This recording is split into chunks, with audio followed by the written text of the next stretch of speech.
Hello, my name is Gene Schwarz. My last video discussed how our system of taxation has contributed to financial instability, a huge national debt, and great disparity in income and wealth. When we speak of taxes, we tend to think of federal income taxes, but they are less than half of the taxes we pay. The remainder consists of state and local income and myriad others hidden in the cost of products and services we buy, which are easier for politicians to enact. All government spending comes from taxes, either money collected from you each year or borrowed from investors to be repaid with interest in the future by you, your children, and their children. When all taxes are included, it is clear that we are paying far more than you ever imagined, and contrary to what we have often been told, those in the bottom half pay far more in taxes than those at the top. I urge you to check the numbers for yourself. In 2007, before the worst of the financial meltdown, there were 116,783,000 households in the U.S., with a median income of $50,233. Federal, state, and local governments spent an average of $46,168 per household. Corporations paid $11,611 of that. Since we ran a federal budget deficit of $1,378 per household, that amount was added to the national debt. The median household paid the remaining $33,179, or 66.1% of its income, in taxes. Most state and local tax revenues come from hidden taxes affecting those most whose earnings go primarily for living costs. Corporations pay very little in state and local taxes, so they want most government responsibilities handled at the state level. Property taxes are among the most unfair. Before currency was invented and most societies were agrarian, most business was done by barter. People's livestock, produce, and labor were the basis for collecting taxes. One could be wealthy without having money as such. That is no longer the case, but property taxes continued to be levied. We sometimes forget they are taxes because they are usually hidden in a mortgage or rent payment. Property sales, excise, and utility taxes must be paid even if one has no income at all. Some attempts aimed at simplifying and reforming our tax system at the federal level were not reforms at all. In the Reagan administration's Tax Reform Act of 1986, the benefit flowed overwhelmingly to the top 1% of incomes and some to the next 9%, but the bottom 90% received little benefit. Cuts in tax rates were offset by increases in employment taxes, changes in deductible limits, and changes in the income threshold for each tax rate. The highest tax rate in 1986 was 50% on incomes over $175,200. In 1988, it was 28%, but on incomes over $29,750. The national debt nearly tripled under that administration. You might ask, what would happen if we just reduced the income tax rates by 10% across the board? This table, taken from 2007 IRS data, shows the effect on people at various income levels. Those in the top 1% would save an average of $31,965 each, while those in the bottom 50% would save only $46, not enough to make a real difference in the overall economy. None of the tax reforms proposed in recent years do anything to correct the fundamental problem. The proposed fair tax or national sales tax is not fair at all. Since the wealthiest get most of their income from dividends on stocks and capital gains on their sale, such investment income would escape taxation entirely. The proposed tax rate was estimated to be 23%, a huge tax increase on the bottom 95% of taxpayers, and it would do nothing about other hidden taxes. Alternative proposals have called for a value-added tax, or VAT, which is in essence another form of sales tax with the same downsides and much increased bookkeeping. Often proposed is the complete elimination of capital gains taxes as a means of encouraging capital investment. Capital gains are realized when assets such as stocks are sold. Corporations invest in plants and equipment in response to demand, not sell off of assets. Proposals for the complete elimination of corporate income taxes are also ludicrous because much corporate income already escapes taxation. More than half of U.S. publicly traded corporations are registered in the tax haven state of Delaware. Many are registered in tax haven countries. Approximately 13,000 are registered in the Cayman Islands alone. Forbes published a list of major corporation sales, profits, and taxes in 2010. The article made it appear that oil companies were paying extremely high taxes, but you will notice that little or nothing was paid to the United States. ExxonMobil paid nothing in U.S. taxes, and Chevron paid only $200 million. Most companies with foreign operations pay a higher rate of taxes to foreign countries on foreign profits than they do to the U.S. on U.S. profits. The claim that U.S. corporate income tax rates are higher than any other country are patently false. You may not know it, but if a corporation loses money, you will make them whole.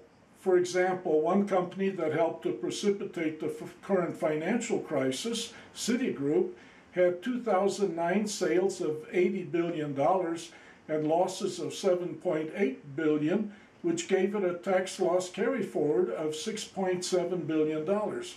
Forbes writes, with $17.5 billion in future tax deductions and credits on the books, and a $39 billion provision for loan losses, Citi has many tax-free years ahead of it.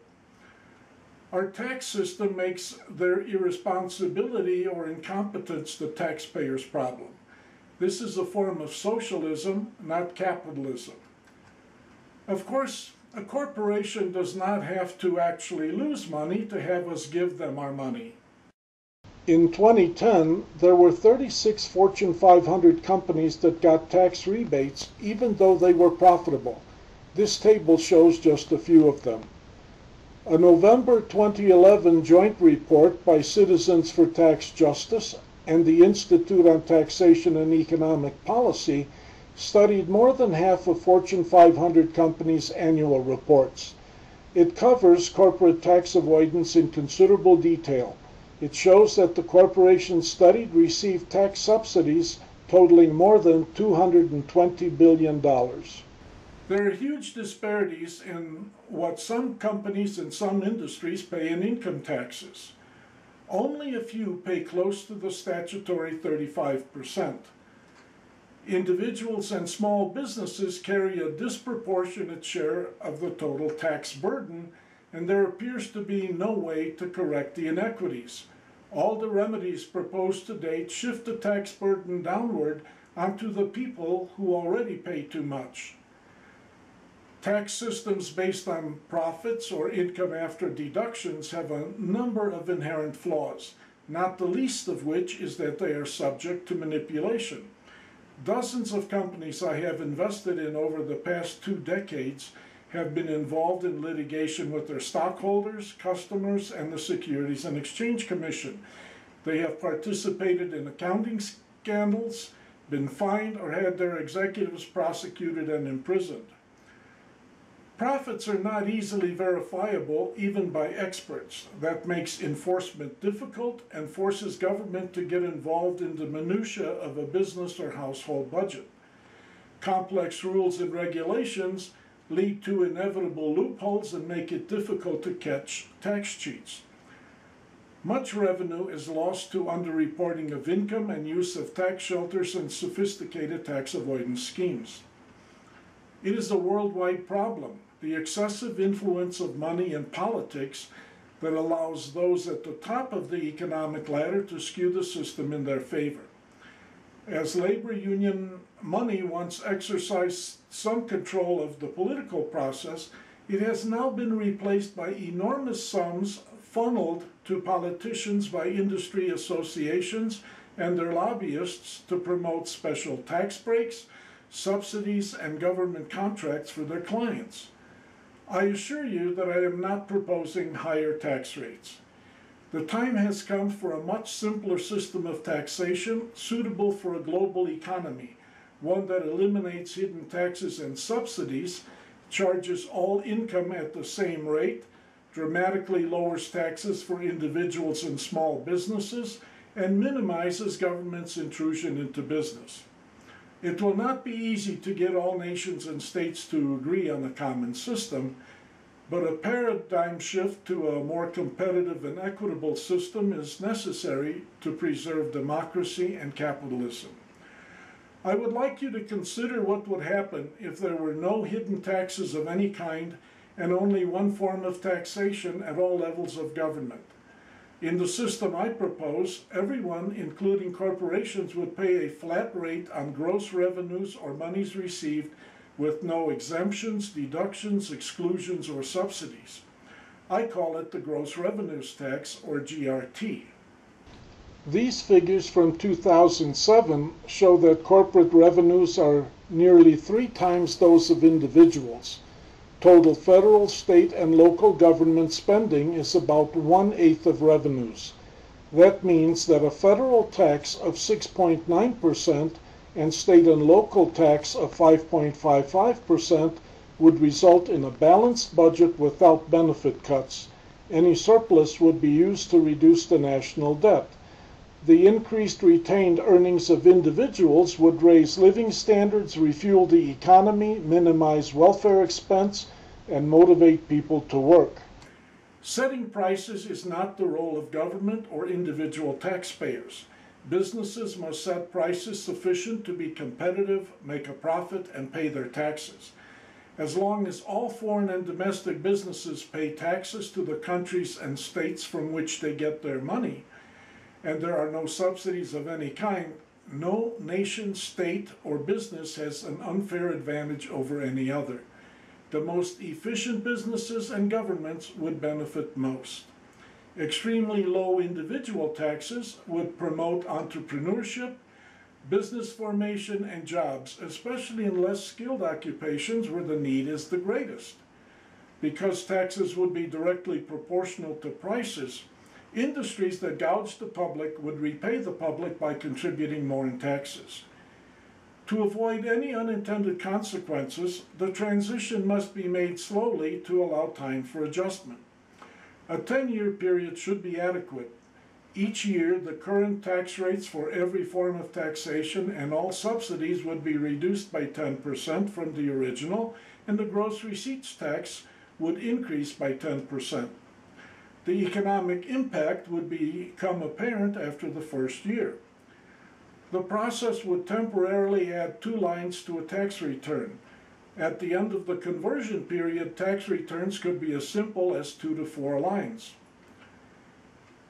It would probably require a constitutional amendment to limit the ability of Congress to grant exemptions or subsidies, pass new taxes, or increase the tax rate, except temporarily in times of war or national emergency. It should also require states to similarly limit the power of their legislatures and only tax on gross revenues. Getting other nations to agree might be difficult, but if the world's largest economy did it, others would follow suit, if only in retaliation. I urge you to check for yourself the facts I have presented. I have examined from a politically neutral perspective many of the critical issues confronting us. The results point toward a number of potential solutions. I would like to share them with you. They are in my book, Megamyths of Politics, Economics, and Religion. It is available in print and ebook formats from Amazon.com. Thank you.